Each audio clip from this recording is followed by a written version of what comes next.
Барлықтарыңызға сәлем достар, каналыма қош келіңіздер.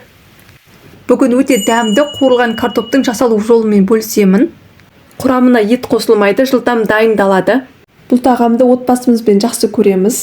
Шайнамай жыртуға болады. Толықтай піседі, жұп-жұмсақ болып шығады. Дәмі тіл үйіретін хош иісті тағамды сіз де жасап көріңіз. Видеоны соңына дейін қарап, каналыма тіркеліп, лайк басуды ұмытпаңыздар. Ең алдымен картопты ұзынша әрі жіңішке етіп турап аламыз. Картоп пен пиязды жуғаннан кейін құрғатып барып тураймыз. Сонан соң пиязды жіңішке етіп тураймыз. Қаласаңыз өзіңізге қалай ұнайды, солай турасаңыз болады. Картоп пен пиязды турап дайындап алдым. Келесі кезекте табаны қатты отта қыздырып аламыз. Сонан соң сұйық майды құямыз.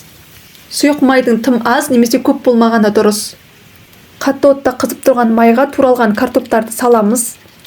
Табаның астындағы от орташадан жоғары болғаны дұрыс. Картопты салғаннан кейін астыңғы бөлігі қызарғанша араластырмаймыз. Картоптың астыңғы бөлігі қызарғанда қатты қуырып жатқан дауысы азая бастайды. 2-3 минуттай уақыт кетеді. Тағамды араластырғанда видеода көрсетілгендей араластырамыз. Картоптар бөлініп кетпейтіндей ақырындап араластырамыз. Дәл осы әдіспен картоптың асты қызарғанда 2-3 рет қайталаймыз. Сонан соң дәміне қарай тұз саламыз. Қара бұрыш саламыз. Сонан соң сарымсақ саламыз. Сарымсақтың кептірілген түрін салып жатырмын. Қаласаңыз сарымсақтың балғын түрін ұсақтап салсаңыз болады. Бұл тағам пісіп жатқанда бетін жаппаймыз, яғни қақпағын пайдаланбаймыз. Тағамды бірден араластырмаймыз, астыңғы бөлігі қызарған кезде ақырындап араластырамыз. Енді турап дайындап алған пиязды саламыз. Тағамның пісіп жатқандағы хош иісі өте керемет. Тағамның астыңғы бөлігі қызарғанда ақырындап араластырамыз. Менің каналымда оңай жасалатын тағамдардың жасалу жолдары бар, қарап көріңіздер.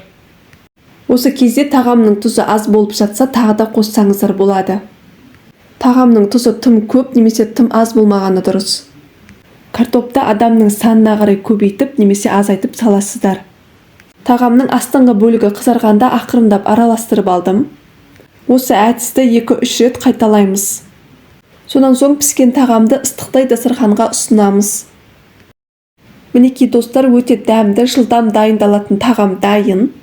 Шайнамай жыртуға болады. Бұл тағамды отбасымызбен жақсы көреміз. Дәмі тіл үйіретін хош иісті болып шығатын тағамды сіз де жасап көріңіз. Осы видео ұнаса достар, каналыма тіркеліп лайк басуды ұмытпаңыздар. Сіздермен болған Ақжол Бан.